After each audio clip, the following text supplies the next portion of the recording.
Nate, and we're going to start. So, welcome to SOFLA, and my name is Helene Marshall, and I'm going to be presenting a synchronous online flipped learning approach. And you can tell what it is by the words. It's synchronous online, it's flipped learning, and it's an approach. And this is a template, and I feel very strongly that we need such a template because there are a lot of people teaching online who don't have a proper structure for engaging learners online. And this is actually an 8-step template. And I'm going to go through the 8 steps, and you can teach in any subject area, any age level, or do corporate training for that matter, using these 8 steps. And one of the things that's important about SOFLA is that it takes into account the fact that online learning is challenging. And this is the most common word that people use when they talk about online learning, is that it's challenging. And I believe that the challenge does not come so much from technology. Today, we've mastered many aspects of technology and it keeps updating, but we're right in there with our technology skills and expertise. No, I think the real challenge is engaging the learners so that they don't not show up, so that they don't uh, stay quiet, and that they're really engaged with you. All right. And so the social presence is the focus of my approach. And that's what I think is the challenge. And I like to start with this quote. I loved attending every class. Every class you were able to learn more about each other without even asking. We became a family that supported each other. And this was from an online class, my multicultural perspectives class. So how did I get to that point? Well, first, let's take a look at what online spaces provide. First of all, and this is from Rosen in 2020, he pointed out we're not starting from scratch. There are many equivalencies. You don't have to start all over again. If you do group work in your class, you've got the breakout rooms. So there are many ways in which you can transfer your teaching skills and do very similar activities that you have always done as an instructor. So we're not starting all over again. On the other hand, there are limitations. I used to do a simulation in my multicultural class, Bafa, which shows 2 different cultures and how they interact, but they were physically interacting. And it was very difficult to do a simulation like that. So you can't do everything. On the other hand, there are advantages. There's a little chat going on while I'm presenting. And it doesn't bother me at all because people are talking to each other, but it doesn't interfere. So that's a kind of an advantage, isn't it? And there are other advantages if you think about it.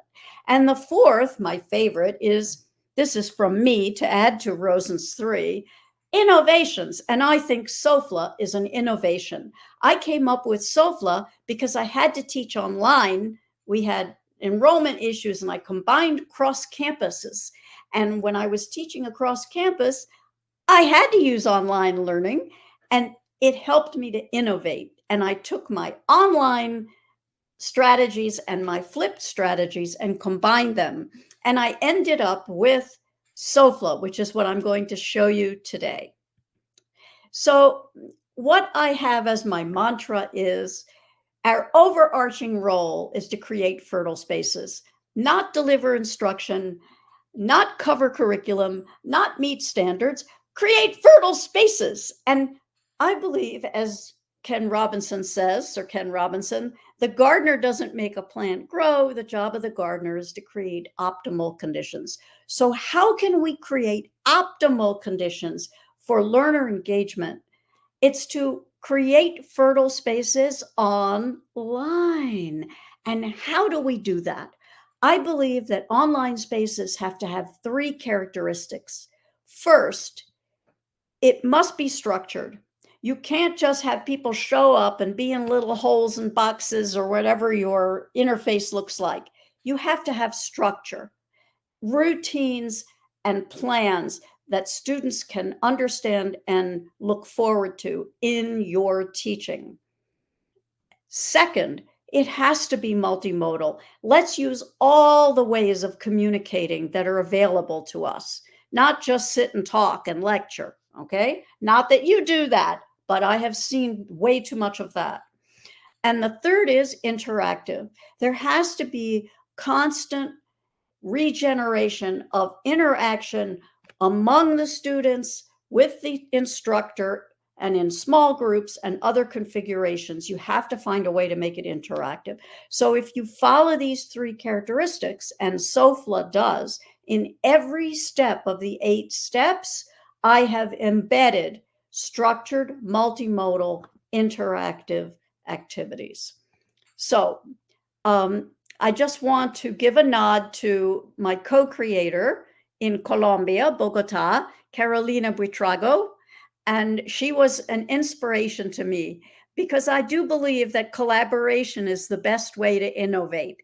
And by having her to bounce off of, she was teaching the similar courses to me and was trying to do the same thing I was doing. And so we very often touched base with each other and gave each other ideas. And I want to give her credit for helping with the development of SOFLA.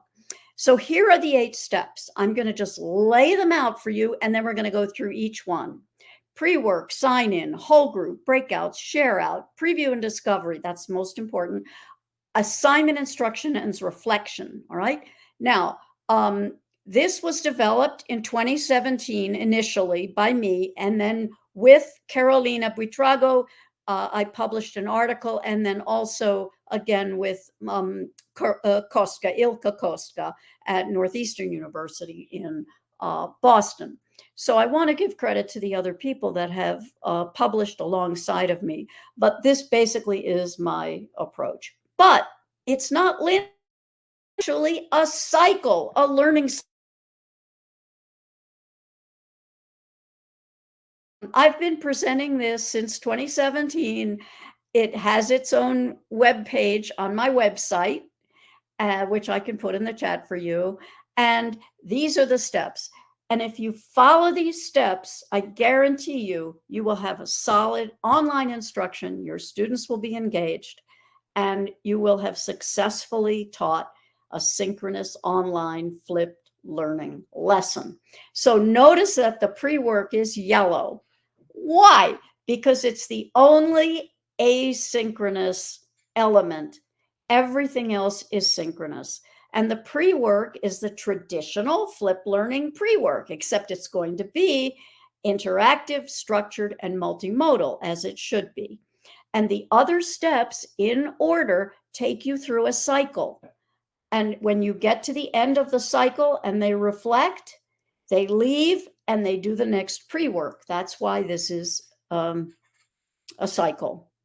I'm just going to put the web page, because I know some of you love to go to a web page, and it doesn't bother me at all.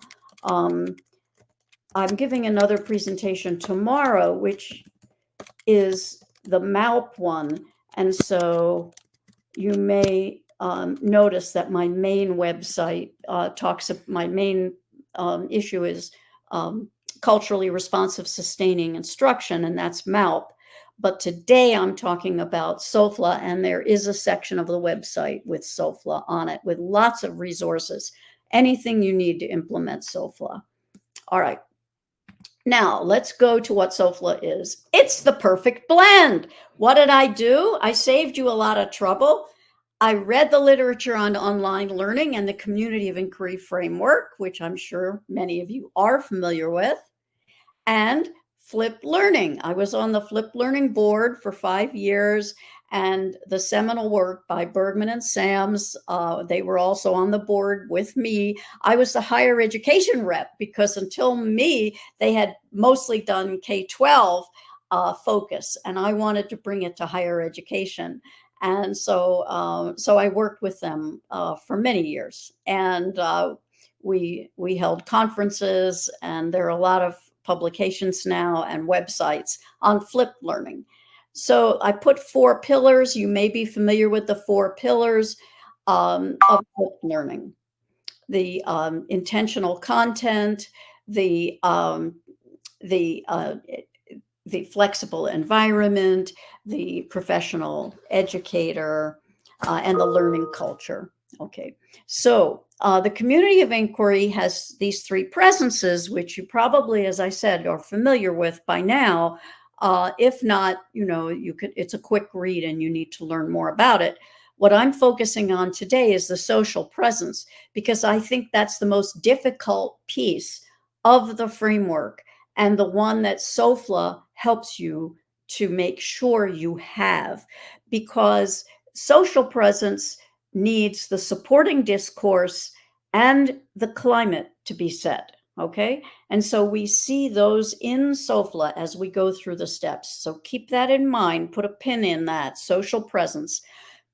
And here are the things that I did with SOFLA that helped for that student who said we became a family. There has to be open communication. There has to be group cohesion, which takes time, doesn't happen the first night or the first day, and affective expression. They need to be able to express themselves, not just about the content, but about their feelings. And that's that. Now we call it socio-emotional learning too. Okay. So those are the three pieces of social presence. And flipped learning, this is a definition. I don't want to belabor it because nowadays most people know what it is. But basically, in flipped learning, the direct instruction happens out of class. And I'll show you what that looks like as we do step one. And then in the group space, which in this case would be the online group space, you have a dynamic interactive environment where the educator guides the students as they apply concepts and engage creatively in the subject matter. All right. So there are 4 questions that you need to ask. And this is a key slide because this is new from my article. And again, another person I write with is Heather Paris. And we wrote this nuts and bolts article about flipped learning. And in that nuts and bolts article, we do a lot of technology talk, but we also have some conceptual pieces. And this is the most important one. First, what are you going to do for asynchronous work and what are you going to do synchronously? You need to think about that. The second question, how can you maximize comprehension and retention in the asynchronous work? Because if the students don't understand and retain what they did out of class, then you're going to be in a tough spot when you want to move on from that during the lesson that you have them for. And next, how to maximize interaction and differentiation in the synchronous work. So once they're with you, you need to maximize that interactive piece. As we said before, interaction is one of the 3 characteristics of creating fertile spaces online. And the other piece is differentiation, because that's your role as an instructor, is to find out what each student needs and make sure that you're not doing cookie cutter instruction. So the time to do that is in the synchronous piece. And then finally, and I found this out the hard way, how to build in accountability and feedback in both the asynchronous and synchronous. The students must be accountable, even when they're in breakouts, and certainly when they're asynchronous. They need to be accountable, and you need to be providing feedback, and they need to be providing peer feedback. And there's a protocol for peer feedback. I'll show you that. It's part of step 5 of SOFLA. So those are your 4 questions. You can screenshot that. Okay. So now we're going through the steps. Here we go. All right. So the pre-work. All right. So the pre-work, I use PlayPosit. It's interactive video. And I want to show you just very quickly. And now I'm going to have to change my screen sharing to another element. And I want to share another element with you, which is the PlayPosit. Here it is. Okay. Now, what I want to share with you is this is me in the corner and I'm talking, and they're watching this video. Okay. And watch what happens. You may be familiar with this. Her video. What did you think of that article? What article? What video? Oh, you didn't do it. You didn't do it. So there's peer pressure. Then there's also FOMO, right? Fear of missing out. So even if you tell them that what you're going to be doing while they go off and do the pre-work, even if you tell them that, they they know that you're going to be doing something and they don't want to miss it. So there's FOMO, okay? Now, notice the question popped out. So I've just talked about, this is a SOFLA video, but I just talked, this isn't one of my multicultural ones. This is more interesting for you because it's SOFLA, and you're welcome to have the whole video. But I asked, how can we handle it when students do not do the pre-work? Check all that applies. So it pops out, and you have to read these and see if you understood what I was saying. So let them skip it because they need that day's lesson. Have them do it, or the essential parts, right then and there. That's something I do recommend. Deduct points, I don't recommend. Rely on their peers to encourage them and help them see why they need to do it. Do something else that enriches learning while they complete their work, leading to FOMO. You can do that. It's possible. You do not reteach. So now I found 3 things that I recommend. This would be the answer. And I would hit submit. And then it says correct, correct, correct. And the others are not correct. So it gives you feedback. Play Posit is great. Okay. But I just wanted to show you, this is only one tool that you can use when you're doing the pre-work. All right. The next tool I want to show you is Perusal. I'm going to switch to another tab to share. I think when I switch tabs, I have to stop sharing and then share again. And I want to share this time the Perusal. There we go. So Perusal is shared reading. And in Perusal, you can see what I do is the students get in there and there are articles for them to read. And when they read an article, they have on the side, they have their shared highlights, and they comment and they talk together about what they're reading, and they're all reading the same copy, and I can see what they're reading. You see this, these are the assignments, and there's a discussion, and the students read the articles and they comment on them. And this is called Perusal. All right.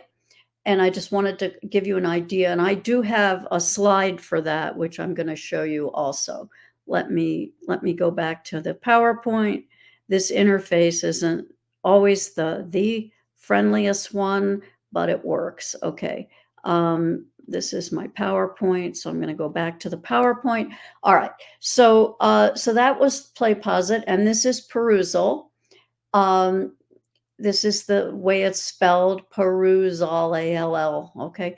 And this is what it looks like, the interface. So if you see on the left, they're reading, and on the right, they're commenting, or I comment and tell them what they need to notice. And all of this is all about this one pink one. All the one on the right are people commenting on the highlighted material here. So they're already interacting asynchronously before they even come to class. Whether they watch the video and they have to answer the questions and I get that data and download it in advance, or they're doing readings and they're sharing and talking about their readings in preparation to come to class. So always I am prepared knowing what they have done outside of class. So that's the pre-work. Then they come to class. Now, remember when I showed you the cycle, the pre-work was yellow and everything else is green because now they're coming to class. The first thing I give them is a sign-in activity. And this is just a sample sign-in. They have to put their name, and I will give them one prompt, and it has to be an open-ended prompt because there can't be like a correct answer or not.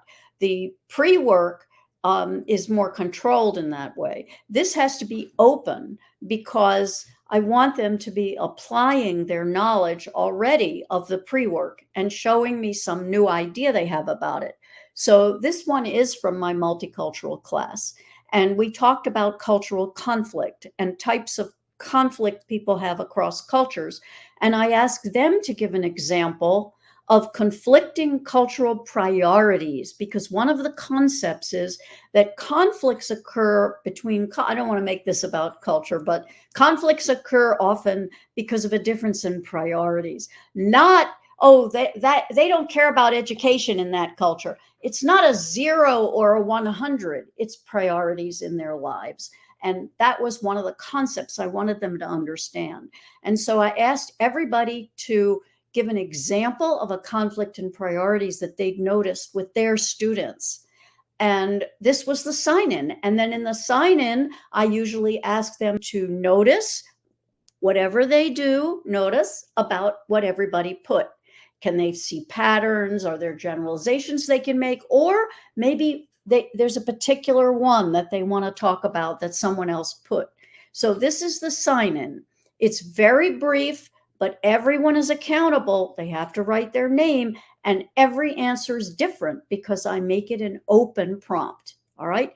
And believe me, they want to get there on time. This is attendance. This is lateness. If they miss the sign-in, they're late, and it can't be shown again. We're going on to the next item, the next task. All right. The next is a whole group application. Now, this is an activity where I step back and I have them all together as a group construct something, either a graphic organizer or some kind of list or set of examples that illustrate their understanding of the pre-work. All right. And so I'll give you an example. I will show them, here's one activity I do. I show them a bunch of cultural artifacts, a collection of artifacts, and they have a discussion together. I am doing informal assessment at this point. I am not guiding them. This is their activity. This is whole group application. I call it the dangerous step because this is where the instructor tends to get too much control. You're not supposed to do that. So you set it up really well, and then you let them go, and they work together.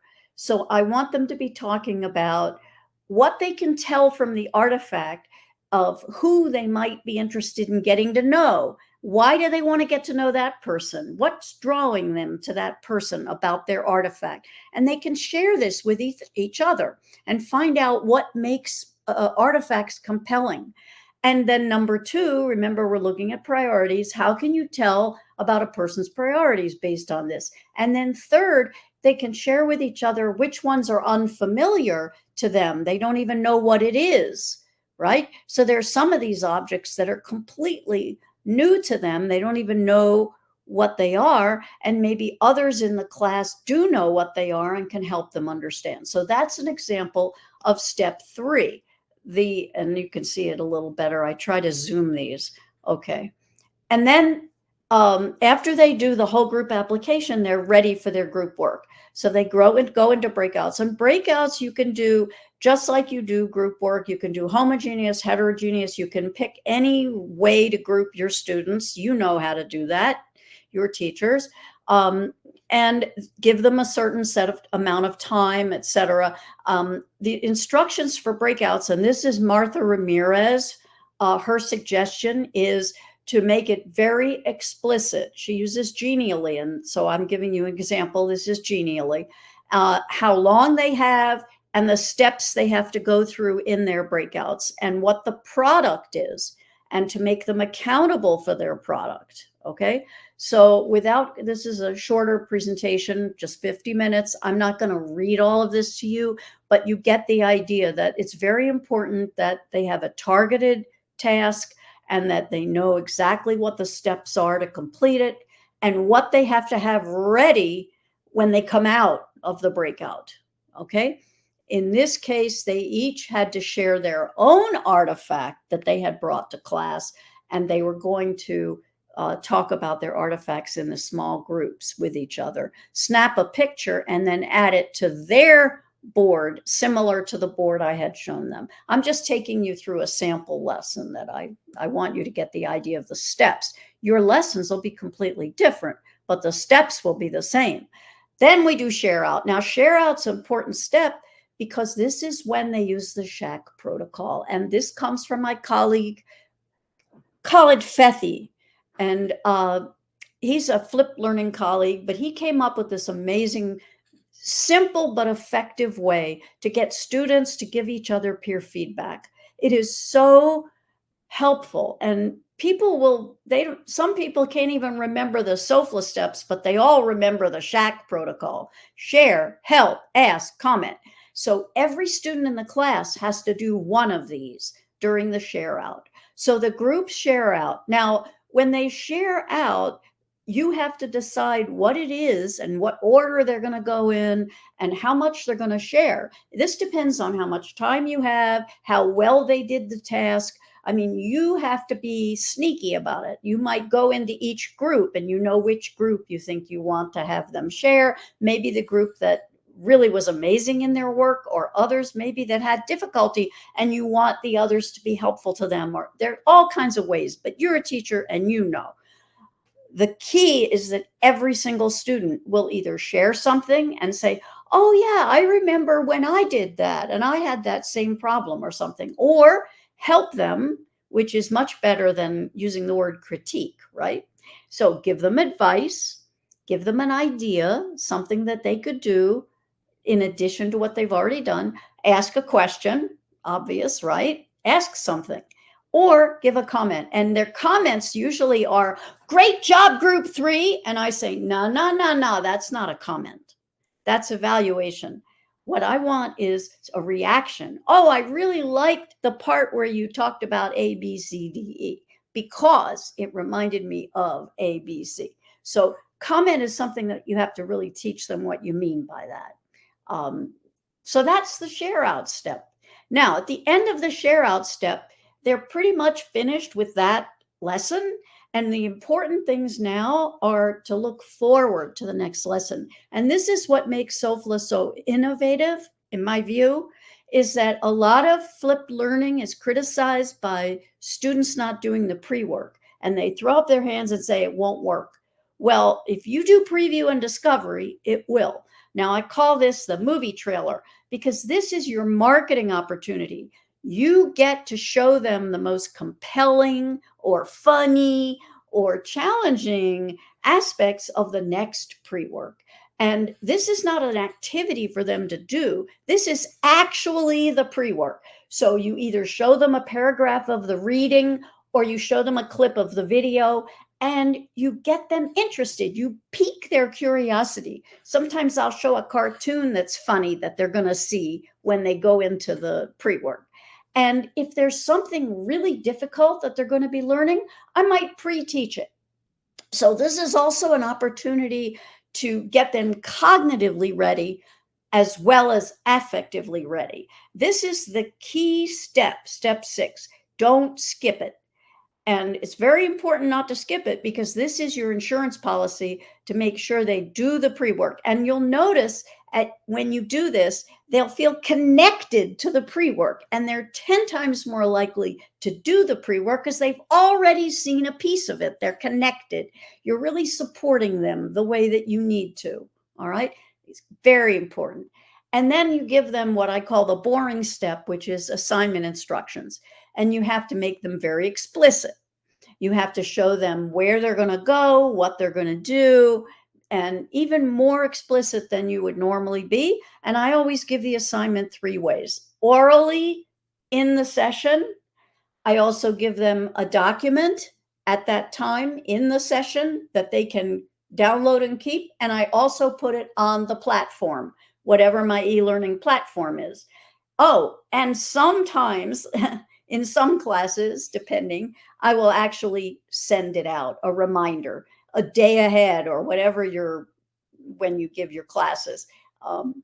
Send out a reminder. Reminder, this is your assignment. And the assignment is for the pre-work, of course. But when you do project-based learning, as I do, your assignment might include the next step in their project. So it's not only the pre-work, it's whatever your assignments are that they're working on, that your students might be working on. but very explicit because it's online, they're not with you, and it's just a little speed bump there that we don't have when we're in person. And the final step is reflection. And so at the end of the lesson, and this, they don't skip out early because they know they're accountable. The reflection, this one doesn't have the name, but in general, they have to write a reflection on the lesson with their name. And the reflection is supposed to be very short. This is not a paragraph and they're thinking about the lesson. No, no, no, no. But it's also not great class, bye. No, no, no, no, no. So similar to what I said about the Shack protocol comment, this has to be taught. So you need to show them what you mean by a reflection. So it has to be one takeaway, something that they learned in the class. They might have learned 10 different things, but they have to pick one thing that resonated with them. They plop it down on your, whatever your board is, you're going to be using some kind of board, and they put their name. And they can't leave until they've done that because that shows they stayed for the whole class. Also, I say, look at what everyone else wrote, but they don't have to. So some of them hang around and wait to see what everybody put, and they can learn from that. They can see what other people put, and you can learn from it because you can see what resonated with the students. Sometimes a lot of them, they get something out of it you didn't even expect. Sometimes they get out of it some new technology tool I used, not the content at all. That's okay.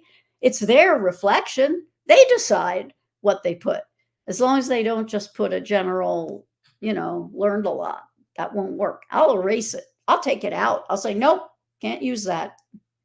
And one time a student said, oh, I need to reflect, so I'll get it back to you tomorrow. I said, no, now. You pick one thing and that's it. And they said, oh, but I want to work on a paper. I said, it's not a paper.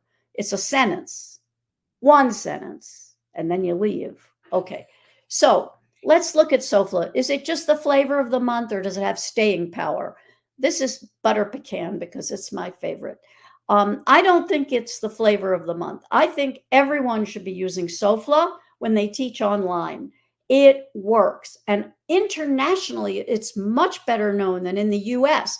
I've presented this in countries in virtually in India, Pakistan, Lebanon, Japan, you name it, all over the world. Australia, they're using it, every place, and to some extent in the US. Why SOFLA?